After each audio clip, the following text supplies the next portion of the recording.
Halo semuanya, kami dari kelompok 5. Pada video kali ini kami akan menjelaskan materi tentang komposisi frame gambar. Assalamualaikum warahmatullahi wabarakatuh. Halo semuanya, perkenalkan nama saya Abiokas Alfarisi. Saya berasal dari kelompok 5. Halo semuanya, perkenalkan nama saya Messi Anjani. Saya berasal dari kelompok 5. Pada video kali ini, kami akan menjelaskan dan memberikan contoh kepada kalian semua mengenai komposisi frame gambar.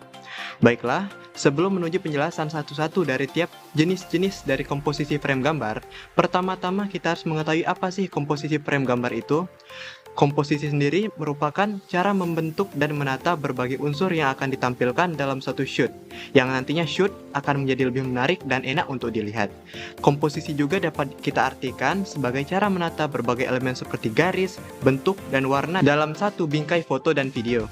Jadi, dapat diartikan bahwa komposisi frame gambar merupakan suatu hal yang dilakukan untuk mengatur dan menata sebuah video supaya terlihat indah dan enak untuk dilihat. Kemudian berikut ini merupakan macam-macam frame pada komposisi frame gambar. Yang pertama adalah headroom atau ruang antara kepala dan frame atas. Headroom atau ruang antara kepala merupakan teknik posisi vertikal di dalam frame.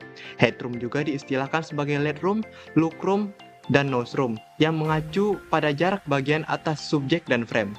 Kuantitas dinamis dapat diubah secara relatif sesuai jumlah headroom yang dibutuhkan. Headroom secara estetika diisi dengan subjek dan frame.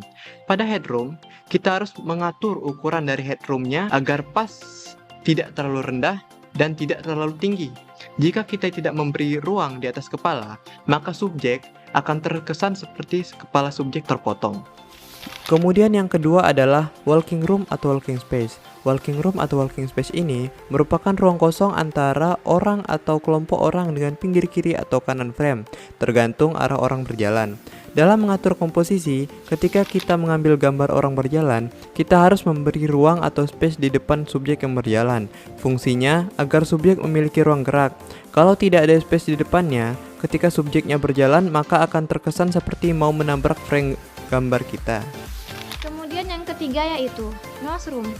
Noseroom hampir sama dengan walking room, namun noseroom untuk gambar yang lebih dekat seperti pengambilan gambar, medium, atau close up. Ketika kita membuat framing orang dari samping, usahakan untuk memberi ruang kosong di depan wajah subjek, atau sering disebut noseroom.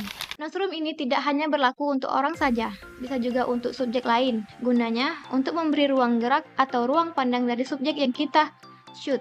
Selanjutnya yaitu pemotongan pada frame subjek manusia. Untuk frame pada subjek manusia, ada beberapa hal yang harus diperhatikan, terutama pada garis tepi frame yang memotong gambar. Usahakan jangan memotong gambar di persendian, karena akan membuat subjek manusia kita terkesan terpenggal dan terpotong. Untuk menyiasati hal ini, usahakan ambillah frame di antara persendian, misalnya tangan. Kita memotong di antara siku dan pergelangan tangan. Berikut merupakan macam-macam pemotongan pada framing subjek manusia, yaitu yang pertama adalah rule of third, merupakan sebuah konsep yang ditemukan oleh pelukis zaman dulu untuk membuat komposisi lukisan mereka menjadi menarik, dan konsep ini diaplikasikan di dalam frame video. Caranya, frame dari video kita menjadi 3 bagian, baik horizontal maupun vertikal. Dari konsep itu dikatakan untuk mendapatkan gambar yang baik, letak salah satu subjek yang kita inginkan berada di titik pertemuan dari garis vertikal dan horizontal tadi.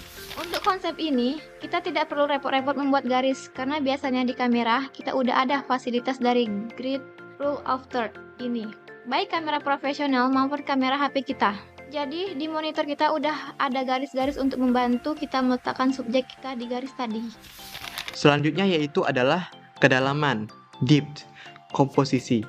Agar gambar kita menarik dan terkesan dalam dan tidak flat atau datar, kita bisa memanfaatkan foreground. Foreground bisa membantu komposisi gambar kita dalam hal kedalaman jarak, skala utama untuk subjek yang jauh. Baiklah, mungkin hanya itu saja penjelasan materi yang dapat saya sampaikan.